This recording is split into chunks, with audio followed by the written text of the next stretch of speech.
Hi friends, मैं संजीव और आज मैं जैसा कि आपको बता रखा हूँ कि बिहार पे कंटिन्यू मैं वीडियो लेकर आने वाला हूँ। आज बिहार का भौतिक और स्वरूप में डिस्कस करूँगा बिहार का, यानी बिहार के जो भी बेसिक क्वेश्चंस आते हैं और यहाँ से क्वेश्चन आते हैं। यहाँ से पिछले बार अभी बीपीएससी का प्री हुआ है, कैंसिल भी हुआ था, उसमें भी ये क्वेश्चन यहाँ से थे और अभी कंटिन्यू भी हुआ, उसमें भी यहाँ से क्वेश्चन थे। क्वेश्चन बस इतना पूछा था कि बिहार का क्षेत्रफल बता दीजिए या बिहार का पूरब से पश्चिम का लंबाई या चौड़ाई, ये बेसिक बातें पूछ लेता है। तो पहले हम देख लेते हैं कि बिहार है कहाँ। बिहार को देखने से पहले एक बार आप भारत को देख लीजिए। जब आप ज्योग्राफी पढ़ रहे होंगे तो आपको ये पता होगा कि बिहार, ये क्वेश्चन आता है कि भारत किस क्षेत्र में अवस्थित है। तो ये हमारी है अक्षांश रेखा, जिसको 0 डिग्री अक्षांश कहते हैं, या इसे भूमध्य रेखा या विषुवत रेखा कहते हैं। तो भारत मेरा इस जोन में है, इस जोन में मेरा भारत है। 8 डिग्री 4 मिनट से स्टार्ट होता है भारत, ये आपको पता होगा। तो भारत जो हमारे ग्लोब पर है ये है ईस्ट और ये है नॉर्थ, यानी नॉर्थ ईस्ट में है, ये नॉर्थ ईस्ट रीजन है।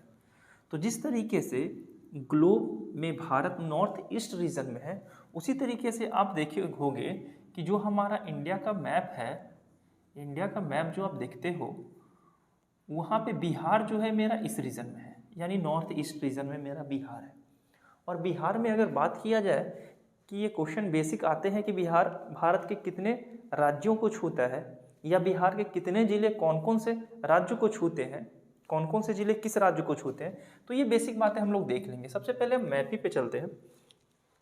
अब जैसा कि ये मैप पूरा देख रहे होंगे कि बिहार के पूर्व में पश्चिम बंगाल, दक्षिण में झारखंड और पश्चिम में मेरा उत्तर प्रदेश है। बिहार के उत्तर में आपको एक नेपाल देश दिख रहा होगा, जिससे हमारा काफ़ी अच्छा संबंध है। नेपाल को आने जाने के लिए कोई वीज़ा या कोई पासपोर्ट की ज़रूरत नहीं पड़ती है। क्वेश्चन यहाँ बेसिक सा ये आता है कि बिहार के कौन कौन से ऐसे ज़िले हैं जो नेपाल से सीमा साझा करते हैं, और बिहार के कितने ज़िले हैं। तो पहले मैं बात कर लेता हूँ बिहार के बारे में कि जब बिहार का मैं लास्ट वीडियो में मैं आपको बताया था कि वर्तमान बिहार आया कैसे। तो आप देखे थे 1905 की घटना। 1905 में बंगाल का विभाजन हुआ था, बंगाल विभाजन। और बंगाल विभाजन हुआ था तो बंगाल को दो क्षेत्र में बांट दिया गया था, पूर्वी बंगाल और पश्चिमी बंगाल। पूर्वी बंगाल की राजधानी थी हमारी ढाका और पश्चिमी बंगाल की राजधानी थी कोलकाता। लेकिन जन आंदोलन के कारण 1911 में, दिसंबर 1911 में बंगाल का विभाजन को रोक दिया गया और यहीं पे बिहार को बंगाल से अलग कर दिया गया। बिहार और बंगाल अलग हो गए। और जब बिहार और बंगाल अलग हुए थे तो बिहार में उस समय शामिल था हमारा उड़ीसा का क्षेत्र। उड़ीसा का क्षेत्र तो शामिल था, लेकिन अब आगे हम आए थे और आया था हमारा 1 अप्रैल 1936। 1 अप्रैल 1936 को उड़ीसा बिहार से अलग हो गया था, और ये मैं आपको ऑलरेडी बता चुका हूँ। और इसी के जस्ट बाद, यानी कुछ समय के बाद, 15 नवंबर 2000 को झारखंड बिहार से अलग हो गया। 46% हिस्सा ले लिया बिहार का और अलग हो गया, यानी लगभग 79,000 के आसपास ये एरिया झारखंड में चला गया। ठीक है। और वास्तव में जो मेरा वर्तमान बिहार है, ये 15 नवंबर 2000 के बाद वर्तमान बिहार हम देख रहे हैं। एक बेसिक का क्वेश्चन आता है कि बताइए, जब झारखंड बिहार से अलग हुआ था उस समय बिहार में कितने जिले थे। तो उस समय बिहार में कितने जिले थे, वर्तमान में बिहार में कितने जिले हैं, ये इंपॉर्टेंट क्वेश्चन बनता है। तो जब झारखंड से बिहार यहाँ अलग हुआ था, ये बिहार और ऊपर झारखंड अलग हुआ था, इस समय जिलों की संख्या 37 थी। यानी यहाँ पे एक जिला आप देख रहे होगे जहानाबाद, ये अरवल और जहानाबाद दोनों एक ही थे। जब अलग हो गया बिहार तो सन 2001 में एक नया जिला बनाया गया अरवल, और इस प्रकार बिहार में अभी कुल जिलों की संख्या 38 है। ये टोटल जिला 38 है। ठीक है। तो वर्तमान में बिहार में कुल 38 जिले हैं। ये बात आपको बेसिक है जो आपको जानना है। अगर हम बात करें बिहार के 38 जिलों का सिचुएशन, तो इसको याद रखने का सबसे सिंपल तरीका है प्रमंडल। आप याद कर लो कि बिहार में 9 प्रमंडल है। मैं उसका जिक्र थोड़ी देर बाद करता हूँ। पहले आप ये देख लीजिए कि नेपाल से टच करने वाले जिले कौन कौन से हैं। अभी मैं बिहार का मैप बता रहा हूँ, तो आपके पास एक बिहार का मैप होना चाहिए। ठीक है। मैं ये बेसिक सा मैप बनाकर चिपका चुका हूँ ताकि आपको ये थोड़ा सा पता हो जाए, आइडिया लग सके। बिहार के जिले में आते हैं पश्चिमी चंपारण, पूर्वी चंपारण, सीतामढ़ी, मधुबनी, सुपौल, अररिया और किशनगंज। ये 7 ऐसे जिले हैं जो नेपाल से सीमा लगाते हैं। और एक क्वेश्चन पूछा गया है बीपीएससी में और दरोगा में भी ये पूछा गया था कि बिहार के उस एकमात्र जिला का नाम बताइए जो नेपाल और साथ साथ उत्तर प्रदेश से अपनी सीमा लगाती है। तो ये हमारा है पश्चिमी चंपारण। पश्चिमी चंपारण वो जिला है बिहार का जो क्षेत्रफल के हिसाब से सबसे बड़ा जिला है और क्षेत्रफल के हिसाब से सबसे छोटा जिला है शिवहर। तो इस पर मैं बात करूंगा। अब अगर यूपी का बात करें तो यूपी से टच करने वाली जिला है पश्चिमी चंपारण, ये है हमारा गोपालगंज, सिवान, सारण, भोजपुर भी थोड़ा टच करता है, बक्सर, कैमूर और थोड़ा सा टच करता है रोहतास। यानी हमारा यूपी से टच करने वाले जिलों की संख्या भी 7 है और एक ये भी हम ले सकते हैं, सारण को ऐड कर लेंगे तो 8 हो जाएगा। क्वेश्चन ये आया है कि बता दिए वेस्ट बंगाल से टच करने वाले बिहार के कितने जिले हैं। तो मात्र 3 जिले हैं, किशनगंज, पूर्णिया और कटिहार। और ये पूर्णिया प्रमंडल में आते हैं। पूर्णिया प्रमंडल में 4 जिले आते हैं, अररिया, किशनगंज, पूर्णिया और कटिहार। ठीक है। और झारखंड से टच करने वाले जिले ये नीचे में कौन हो जाएंगे? नीचे में हो जाएंगे कटिहार, भागलपुर, बांका, जमुई, नवादा, गया, औरंगाबाद, रोहतास। बस कैमूर टच नहीं करता है झारखंड को।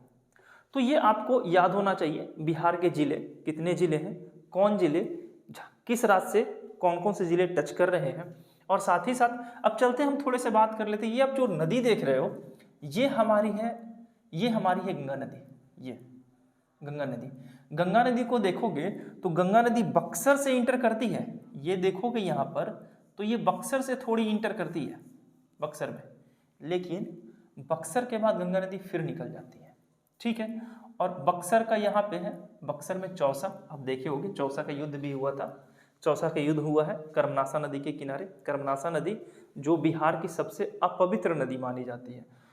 तो आपको कहीं कहीं बुक में दिख जाएगा कि गंगा नदी बिहार में बक्सर के चौसा से प्रवेश करते हैं, लेकिन चौसा के बाद बक्सर के बाद गंगा नदी फिर से यूपी में चली जाती है और फिर से हमारा भोजपुर में प्रवेश करता है गंगा नदी। ठीक है। तो गंगा नदी बिहार में प्रवेश करता है और बिहार के 12 ऐसे जिले हैं जहां से गंगा नदी क्रॉस करते हैं। और ये क्वेश्चन भी पूछा गया है कि बिहार के कितने ऐसे जिले हैं जिससे होकर गंगा नदी बिहार से गुजरती है, और साथ ही साथ बिहार का कौन सा ऐसा जिला है जहां से गंगा नदी बाहर निकल जाती है। तो यह है कटिहार। तो मैं जब ज्योग्राफी पढ़ा रहा हूँगा तब मैं इस पे जिक्र करने वाला हूँ कि बिहार में कौन कौन से जिले हैं। खास करके कोसी नदी सबसे इंपॉर्टेंट है, यहाँ से आएगी कोसी नदी जिसे बिहार का शोक कहा जाता है। इसके अलावा ये सोन नदी है, ये हमारी गंडक है, ये बूढ़ी गंडक है, ये घाघरा है। तो ये सारी नदी के बारे में हम जिक्र कर लेंगे। फिलहाल में मैं बात करता हूँ बिहार के भौतिक स्वरूप के बारे में, स्थिति और विस्तार, कि बिहार जो हमारा है वो किस तरीके से विस्तृत है। तो चलते हैं। बिहार का अगर आप लेंथ देखो, यहाँ से यहाँ का लेंथ ये 483 किलोमीटर है, यानी पूर्व से पश्चिम। और ये हमारा देशांतरीय विस्तार भी हो जाएगा। देशांतरीय विस्तार अगर तो ये मेरा देशांतरीय विस्तार है तो ये स्टार्ट होता है 83 डिग्री से। 83 डिग्री ले सकते हो, 83 डिग्री 19 मिनट और 50 सेकेंड यहाँ से, यानी ये छोर है 83 डिग्री का, 83 डिग्री 19 मिनट 50 सेकेंड। और ये छोर मेरा खत्म हो जाएगा बिहार का 88 डिग्री 17 मिनट और 40 सेकेंड पे जाके खत्म हो जाएगा। ये बिहार का देशांतरीय विस्तार है। और अगर बिहार का अक्षांशीय विस्तार पूछा जाए, अक्षांश देशांतर तो आप जानते ही होंगे, जो नहीं जानते एक बार फिर से मैं उनको बता दे रहा हूँ। ऑलमोस्ट लोग जो बीपीएससी या दरोगा या कोई भी बेसिक एग्जाम की तैयारी कर रहे होंगे तो आपको एटलीस्ट एटलस पता होनी चाहिए। बिहार दशांतर और अक्षांश किसे कहते हैं? तो ग्लोब पे खींची गई वैसी काल्पनिक रेखा जो ईस्ट टू वेस्ट खींचे जाते हैं, इसे कहते हैं लैटिट्यूड यानी अक्षांश। और जो नॉर्थ टू साउथ खींचे जाते हैं ऐसी रेखाएं, ये रेखाएं इसे कहते हैं देशांतर रेखा, लॉन्गिट्यूडनल लाइन, ये कहलाते हैं देशांतर। और भारत में ये ग्रीनविच मीन टाइम है जो लंदन की ग्रीनविच से गुजरती है। भारत का जो टाइम जोन है वो 82.5 डिग्री है, जो ग्रीनविच टाइम से 5.5 घंटा आगे है। तो ये सब बात नहीं करते हैं, हम हैं यहाँ पे, इस क्षेत्र में हम हैं, ये है बिहार। और बिहार का मैं ये विस्तार दिखा रहा हूँ। यहाँ से कोई एक लाइन गई होगी देशांतर रेखा और एक यहाँ से लाइन गई होगी, तो ये हमारी विस्तार, ये जो लाइन है इसी को हम लोग कहते हैं देशांतरीय विस्तार, ये क्षेत्र। और जो नीचे वाला लाइन आप इस तरीके से देख रहे हो लाइन, इसे कहते हैं अक्षांशीय विस्तार। अगर मैं अक्षांशीय विस्तार का बात करूं तो अक्षांशीय विस्तार यहां से स्टार्ट होंगे, ये स्टार्ट होगा हमारा 24 डिग्री 20 मिनट 10 सेकेंड। यहाँ से 24 डिग्री से मेरा अक्षांशीय विस्तार स्टार्ट होता है और 27 डिग्री पे जाके खत्म हो जाता है। 27 डिग्री 31 मिनट और मेरे चले जाएंगे 19 सेकेंड। इस तरीके से मेरा देशांतरीय विस्तार, ये मेरा अक्षांशीय विस्तार था और ये मेरा देशांतरीय विस्तार था। अगर मैं बिहार का पूरब से पश्चिम की लंबाई देखूँ तो 483 डिग्री है और अगर उत्तर से दक्षिण की लंबाई देखो तो बिहार की लंबाई है 345 किलोमीटर। अब ये याद रखने का सिंपल, ये तो याद आप कर सकते हो 345 किलोमीटर उत्तर से दक्षिण। पूरब से पश्चिम याद रखने का तरीका ये है कि आप ये डेट को देखो 483, आपको पता होगा कि 483 एडी, एडी नहीं बीसी, यानी ईसवी पूर्व। आपको याद होगा कि प्रथम बौद्ध संगति का आयोजन हुआ था 483 ईस्वी पूर्व में राजगीर में। इस तरीके से इसको याद रखना है, ठीक है। तो ये हमारा बिहार का बहुत देशांतरीय और अक्षांशीय विस्तार आपने देख लिया। साथ ही साथ चलते हैं कि बिहार का बेसिक बात और कुछ कर लेते हैं कि बिहार का समुद्र तल से दूरी कितना है, ऊंचाई कितना है, क्योंकि ये है हमारा बिहार और बिहार में समुद्र है नहीं, समुद्री सीमा बिहार का है नहीं, समुद्री सीमा है पश्चिम बंगाल का। पश्चिम बंगाल के नीचे चले जाओगे थोड़े से तो आपको मिलेगा उड़ीसा का क्षेत्र, पश्चिम बंगाल में भी है भी वो समुद्र सीमा। तो अगर हम समुद्री दूरी देख ले बिहार का, अगर समुद्री दूरी का बात कर ले आपसे तो वो है 200 किलोमीटर। और अगर ऊंचाई पूछ ले, समुद्र से ऊंचाई, ऊंचाई पूछ ले तो 173 मीटर ऊंचा है समुद्र से। ये बातें कभी कभी बेसिक बातें पूछ लेती है, ठीक। अब सबसे इंपॉर्टेंट और सबसे इजी क्वेश्चंस जैसे पूछते हैं कि बताइए बिहार का, हम बिहारी बात करते हैं तो यहाँ पे बिहार ऑलरेडी मैं लिख चुका हूँ। अब मैं राष्ट्रीय पक्षी का बात करूँ बिहार का, तो आपको पता होगा कौन है, गौरैया है राष्ट्रीय पक्षी। अगर मैं राष्ट्रीय मछली का बात करूँ, मछली, तो ये कौन है, तो मांगूर कहते हैं इसको, मांगूर मछली, ये है बिहार का राष्ट्रीय मछली, ठीक है। अच्छा आगे, बिहार सबसे इंपॉर्टेंट है तो बिहार दिवस। बिहार दिवस कब मनाते हैं, और बिहार दिवस पूछा भी गया है तो बिहार दिवस मनाते हैं 22 मार्च को। और सबसे इंपॉर्टेंट डे ये है कि 22 मार्च को और क्या मनाते हैं, तो 22 मार्च को ही हम मनाते हैं जल दिवस, विश्व जल दिवस। ये आपको याद रहना है, ठीक है।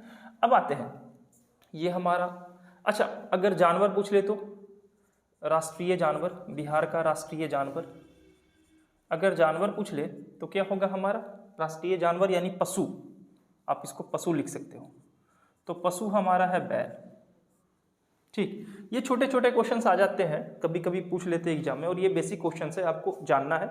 डॉल्फिन दिवस, आप जानते हो कि बिहार के भागलपुर में एक डॉल्फिन, गंगा डॉल्फिन सेंचुरी खोला गया है जहाँ पे डॉल्फिन को संरक्षण दिया जाएगा, ठीक है। तो ये सारी बातें थी बिहार से रिलेटेड, जो बेसिक बातें थी जो आपको आना चाहिए। अब चलते हैं बिहार की बात करते थोड़ी एरिया पे, क्षेत्रफल सबसे इंपॉर्टेंट, बिहार का क्षेत्रफल कितना है, और ये पूछा गया है 94163 किलोमीटर स्क्वायर, यानी बिहार का क्षेत्रफल है 94,163 वर्ग किलोमीटर, ठीक है। ये भारत का कितना प्रतिशत है, अगर भारत का पूछे तो 2.86% आप इसे ले सकते हो। ये भारत की कुल क्षेत्रफल का 2.86% है। तो भारत का क्षेत्रफल कितना है, 32 लाख के आसपास, 32,93,000, इससे 2%।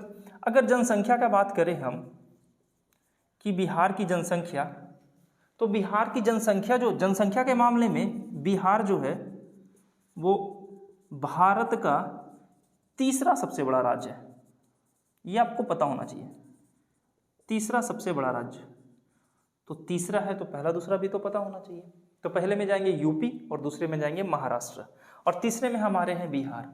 तो बिहार अगर जनसंख्या के मामले में देखिए तो प्रतिशत मामले में भारत का कितना प्रतिशत, तो अगर प्रतिशत में देखिए तो बिहार में कुल भारत की जनसंख्या का लगभग 8.6% जनसंख्या बिहार में निवास करती है। तो ये भी बता दीजिए कि बिहार की जनसंख्या है कितना। और ये मैं जो जनगणना की बात कर रहा हूँ, ये जनगणना हुई थी कब? तो ये जनगणना हुई थी 2011 में, 2011 का मैं बात कर रहा हूँ। अभी जनगणना का रिपोर्ट तो आया नहीं है। तो अगर बिहार की जनसंख्या देखा जाए तो बिहार की जनसंख्या है 10,40,99,452 व्यक्ति। ये 2011 की जनगणना के अनुसार है, यानी लगभग 10.5 करोड़ लोग बिहार में निवास करते हैं, जो भारत का कुल जनसंख्या के प्रतिशत का 8.60% है। ये मैं जनगणना का बात कर रहा हूँ। एरिया कितना प्रतिशत है बिहार का? क्षेत्रफल इतना प्रतिशत है। और 46% तो झारखंड लेकर चला गया, ठीक है। और झारखंड गया तो गया, लेकिन काफ़ी ऐसे खनिज पदार्थ थे जो झारखंड के पास चला गया है, ठीक है। उससे खैर कोई फर्क नहीं पड़ने वाला। अब चलते हैं हम, जनसंख्या तो मेरी हो गई। अब बिहार में थोड़ा सा बात कर लेते हैं शिक्षा के बारे में। आई होप कि आप ऑलरेडी जानते ही होंगे। अगर आप बिहार का बेसिक जानना है और आप चाहते हो कि कम पढ़ने से मार्क्स आ जाए, तो यहाँ से तो एक क्वेश्चन बनते हैं, बिहार के भौतिक स्वरूप से एक क्वेश्चन बनते हैं। चाहे दरोगा हो, सचिवालय का एग्जाम होने वाला है, आप देख लेना। आज मैं जो वीडियो बना रहा हूँ, यहाँ से एक क्वेश्चन सचिवालय में पक्का पूछा जाएगा, ये मैं कंफर्म कर सकता हूँ, क्योंकि भौतिक स्वरूप से क्वेश्चन पूछेंगे। चाहे तो लंबाई पूछ दे, चौड़ाई पूछ दे, अक्षांशीय विस्तार, देशांतरीय विस्तार पूछ दे, जनसंख्या पूछ दे, ये तो पूछेंगे। अब मैं इसे इरेज कर ले रहा हूँ, ठीक है। अगर आप स्क्रीनशॉट लेना चाहते हो ले लो, मैं इसको इरेज कर दे रहा हूँ। अब मैं फिर से चलता हूँ। अब बात करता हूँ बिहार की थोड़ी सी शिक्षा के बारे में, कि शिक्षा की स्थिति क्या है। अच्छा, मैं एरिया को तो बात किया कि बिहार का क्षेत्रफल और बिहार की जनसंख्या कितनी है। अगर मैं देखा जाए क्षेत्रफल के हिसाब से, तो जनसंख्या के हिसाब से आपने देखा कि बिहार तीसरे नंबर पे है। लेकिन अगर एरिया के हिसाब से देखा जाए कि बिहार कितने नंबर पे है, तो 13वें नंबर पे है।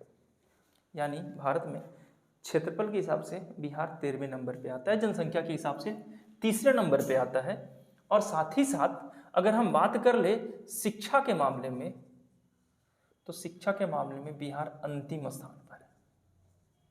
भारत के सभी राज्यों में अंतिम स्थान बिहार का।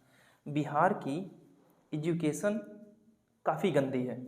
चाहे एजुकेशन का बात कर ले, हेल्थ का बात कर ले, इसका मतलब ये नहीं कि बिहार की एजुकेशन गंदी है या शिक्षा की स्थिति खराब है तो बिहार के लोग शिक्षित नहीं है। मैं आपको बता दूं कि बिहार भारत का वो राज्य है जहां से सबसे अधिक मात्रा में आईएएस और आईपीएस ऑफिसर निकले हैं, और हर साल निकलने वाले आईएएस ऑफिसर बिहार से ही होते हैं सबसे अधिक मात्रा में, ठीक है। तो हाँ, ठीक है कि हमारे यहाँ एजुकेशन रेट थोड़ा लो है, लेकिन जितने भी लोग पढ़े लिखे हैं वो वेल क्वालिफाइड हैं। अच्छा, आगे चलते हैं। अंतिम स्थान तो है शिक्षा के मामले में। तो बिहार का शिक्षा प्रतिशत कितना है? अगर शिक्षा परसेंटेज का बात करें तो बिहार में मात्र 61% लोग शिक्षित हैं। आप इसको 61.8% मान सकते हो एग्जैक्ट, ठीक है। और भारत में कितना है? अगर भारत का बात करें तो भारत में 73% लोग साक्षर हैं। भारत का एकमात्र राज्य केरल है जहां लगभग 96 से 98% लोग साक्षर हैं, केरल।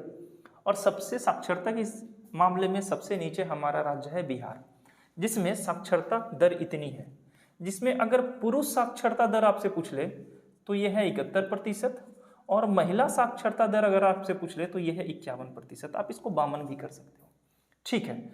अगर कभी कभी पूछ लेता है कि बता दीजिए कि बिहार का कौन सा ऐसा राज्य है जहां साक्षरता प्रतिशत सबसे अधिक है, तो वो हमारा हो जाएगा रोहतास। रोहतास का क्षेत्र देख सकते हो, यहाँ साक्षरता काफ़ी अधिक है। अब साक्षरता का बात कर रहे हैं तो लिंग अनुपात तो बनता ही बनता है, और यहाँ से क्वेश्चन बनते ही बनते हैं। लिंग अनुपात, तो जो बिहार का लिंग अनुपात जानने से पहले हम बात कर लेंगे भारत का लिंग अनुपात। तो भारत का लिंग अनुपात है 943, यानी 1000 पुरुषों में 943 महिलाएं हैं। वहीं बिहार में मात्र 918 महिलाएं हैं 1000 पुरुषों पर, ठीक है। यह है बिहार का लिंग अनुपात। लेकिन अगर मैं बात करूं कि कभी क्वेश्चन पूछा जाए कि बिहार का उस जिला का नाम बता दीजिए, और ऐसी भी ऐसी क्वेश्चन आपसे पूछा जाएगा कि बिहार के उस जिला का नाम बता दीजिए जहां की लिंग अनुपात सबसे अधिक है, गोपालगंज हो जाएगा। ये जो हमारा सारण प्रमंडल है ना, सारण, सीवान और गोपालगंज, यहाँ की लिंग अनुपात काफ़ी अच्छी है। गोपालगंज का लिंग अनुपात है 1021, ठीक। तो लिंग अनुपात के मामले में गोपालगंज काफ़ी अच्छी स्थिति में है। तो ये तो जनसंख्या का जनगणना का मामला है। जब हम लोग जनगणना पढ़ेंगे तो ये सारी बातें, बेसिक बातें करेंगे। और कुछ बात कर लेते हैं, जनगणना से हटकर थोड़ा बात कर लेते हैं कि आपने देख लिया कि बिहार में जिला कितना है, तो मैं ऑलरेडी बता चुका हूँ 38। झारखंड के बाद 37 था, एक जुट गया अरवल जहानाबाद से अलग होकर 2001 में, तो बिहार में कुल जिलों की संख्या 38 हो गई। ठीक है, बिहार में पूछ लेगा कि प्रमंडल कितने हैं, और सबसे इंपॉर्टेंट तो यही है, प्रमंडल है 9। अगर आपको जिला याद करना है तो आप प्रमंडल याद कर लो, अगर आपको प्रमंडल याद है तो पूरा जिला याद हो जाएगा। अब प्रमंडल में 9 प्रमंडल कौन कौन है, तो अगर मैं पहला बात करूं तो सबसे पहले मैं ले लूंगा मेरा फेवरेट मगध प्रमंडल। मगध प्रमंडल, और मगध प्रमंडल में कौन कौन से जिले आते हैं, तो मगध प्रमंडल में आने वाले जिले आप देख लो, यहां पे है अरवल, जहानाबाद, नवादा, गया और औरंगाबाद। ये जो 5 जिले हैं ये हमारे मगध प्रमंडल में आते हैं। कौन कौन, मैं यहाँ पे लिख दे रहा हूँ। एक हमारा है अरवल, दूसरा है गया, तीसरा है जहानाबाद, चौथा है हमारा औरंगाबाद, और एक औरंगाबाद महाराष्ट्र में भी है, ठीक, और 5वां है हमारा नवादा। ये हमारे आते हैं मगध प्रमंडल में, और क्वेश्चन देगा कि इनमें से कौन सा जिला मगध प्रमंडल में नहीं आता। तो ये क्षेत्र आप जो देख रहे हो, ये क्षेत्र है हमारा मगध प्रमंडल का। अब आते हैं उसी के जस्ट ऊपर चलते हैं, एक है पटना प्रमंडल। पटना प्रमंडल, और पटना प्रमंडल बड़ा इंपॉर्टेंट है। पटना प्रमंडल में कौन कौन आएंगे, नालंदा, पटना, भोजपुर, बक्सर, रोहतास और कैमूर। ये जो 6 जिले हैं हमारे, ये पटना प्रमंडल में आते हैं। ठीक है, आप मैप लेकर बैठो और मैप में इस तरीके से राउंड राउंड करते चले जाओ कि ये हमारा पटना प्रमंडल है, ये हमारा गया प्रमंडल है। तो पटना प्रमंडल में हमारे 6 जिले हैं। 6 जिले कौन कौन है, तो आप देख सकते हो, बक्सर हो जाएंगे, पटना हो जाएगा, नालंदा हो जाएगा, कैमूर हो जाएगा, रोहतास हो जाएगा, और एक हमारा हो जाएगा भोजपुर। ये हमारे 6 प्रमंडल पटना में आते हैं। पटना के ही बगल में है मुंगेर प्रमंडल। टोटल प्रमंडल 9 है। आपको बता दूं कि बिहार को 2 भागों में बांटने वाली नदी है गंगा, जो बिहार को उत्तरी बिहार और दक्षिणी बिहार में बांटती है। ठीक है, यहाँ पे है हमारा नालंदा जिला। ठीक, अब ये जो उत्तरी और दक्षिणी में बांटती है, तो उत्तरी बिहार जब आप ज्योग्राफी में पढ़ोगे तो पता चलेगा जो कोसी नदी है जो नेपाल से निकलती है, वो बाढ़ का कारण बनती है, और इसी कारण से कोसी नदी को बिहार का शोक कहते हैं। और सबसे अधिक मार्ग परिवर्तित करने वाली नदी जो है एकमात्र है, वो है कोसी नदी। तो ठीक है, प्रमंडल, दक्षिण प्रमंडल, दक्षिण बिहार में 4 प्रमंडल है। कौन कौन प्रमंडल है, मगध ये क्षेत्र, पटना ये क्षेत्र, मुंगेर ये क्षेत्र, और हमारा भागलपुर का प्रमंडल ये क्षेत्र। तो तीसरा प्रमंडल है हमारा मुंगेर, और चौथा प्रमंडल है हमारा भागलपुर। तो आप किसी प्रमंडल को याद रखो चाहे नहीं, भागलपुर प्रमंडल आपको याद रखना है। क्यों याद रखना है, भागलपुर प्रमंडल एकमात्र प्रमंडल है जिसमें मात्र 2 जिले हैं। एक हमारा है भागलपुर और दूसरा हमारा है बांका। और ये क्वेश्चन पूछा जाएगा और पूछा गया है। आप ये मत समझना कि हमें ये याद करना नहीं पड़ेगा। अगर आप बिहार स्पेशल पढ़ते हो तो आपको बिहार का मैप पढ़ना ही पढ़ना है, क्योंकि जब भी मैं हिस्ट्री पढ़ाऊंगा और आपको मैं बताऊंगा कि वैशाली, तो यहाँ पे आप देख रहे हो वैशाली जो पटना के जस्ट, यानी वैशाली जो है हमारा नॉर्थ बिहार में है। ये वैशाली का क्षेत्र इतना फेमस है, इतना फेमस, ये हमारे बौद्ध डायनेस्टी में भी आएंगे, बौद्ध धर्म में भी, हमारे जैन धर्म में भी ये आएंगे वैशाली। और वैशाली आगे जब मगध डायनेस्टी पढ़िएगा तो उसमें भी वैशाली आएगा। ये पटना आएगा और ये नालंदा का क्षेत्र आएगा। ये इसलिए आता है कि हमारे मगध के जितने भी मगध डायनेस्टी में थे, जो राजगीर में बैठे हुए थे बौद्ध धर्म के समय, जैन धर्म के समय, हर्यक वंश, नंद वंश, शिशुनाग वंश, मौर्य के बारे में बात करेंगे तो सारा ये क्षेत्र आएगा। तो ये हमारा वैशाली, ये जो भी है यहाँ पे बहुत इंपॉर्टेंट है। तो आप देख लेना कि बिहार के दक्षिण में 4 प्रमंडल हैं, मगध, पटना, मुंगेर, भागलपुर। मुंगेर प्रमंडल में कौन कौन आते हैं? तो ये हमारा मुंगेर प्रमंडल है। मुंगेर प्रमंडल में आएंगे मुंगेर, बेगूसराय, लखीसराय, शेखपुरा, जमुई। ये जो है हमारे हैं मुंगेर प्रमंडल में आते हैं, ठीक है। और मुंगेर प्रमंडल में उसके बाद हम चलते हैं पूर्णिया प्रमंडल। पूर्णिया प्रमंडल में ये 4 जिले आते हैं। कौन कौन है? किशनगंज, अररिया, पूर्णिया और कटिहार, ठीक है। उसके बाद हम चलते हैं, ये हमारा आता है वो क्या कहते हैं इसको, मधेपुरा यानी कोसी प्रमंडल। कोसी प्रमंडल इसलिए इसे बोलते हैं क्योंकि यहाँ से कोसी नदी गुजरती है और कोसी प्रमंडल में मात्र 3 जिले आते हैं, मधेपुरा, सहरसा और सुपौल। ये आता है कोसी प्रमंडल में। ये आता है हमारा मधुबनी प्रमंडल। मधुबनी प्रमंडल में मधुबनी, दरभंगा और समस्तीपुर, यही 3 जिले आते हैं। ये क्षेत्र जो हमारा आप देख रहे हैं, ये क्षेत्र हमारा है सारा का सारा तिरहुत प्रमंडल का। और तिरहुत प्रमंडल बिहार का एकमात्र वैसा प्रमंडल है जो क्षेत्रफल के मामले में सबसे ज्यादा है, जिसमें पश्चिमी चंपारण, पूर्वी चंपारण, ये हमारा आता है शिवहर, सीतामढ़ी, मुजफ्फरपुर और वैशाली, ये हमारे पूर्वी चंपारण में आते हैं। सॉरी, ये हमारे तिरहुत प्रमंडल में आते हैं। और ये हमारा सारण प्रमंडल, सारण में 3 आता है, सारण, सीपाल और गोपालगंज। तो अगर आपको प्रमंडल याद है, जैसे अगर पूछ दे कि बताइए सारण प्रमंडल में कौन, सारण, सीवान, गोपालगंज। भागलपुर प्रमंडल में कौन, भागलपुर और बांका। तिरहुत प्रमंडल में कौन, तो तिरहुत प्रमंडल में पूर्वी चंपारण, पश्चिमी चंपारण, मुजफ्फरपुर, वैशाली, सीतामढ़ी और शिवहर। तो प्रमंडल से आप पूरे जिला को याद कर सकते हैं, ठीक है। तो हमारे 9 प्रमंडल है बिहार में, ये बहुत जरूरी आपको याद करना है। मैं यहाँ इरेज कर दे रहा हूँ, फिर से मैं इरेज कर दे रहा हूँ, ठीक। ये बातें हो गई। अब मैं बात करता हूँ थोड़ा विधानमंडल के बारे में, इसको मैं इरेज कर दे रहा हूँ, ठीक है।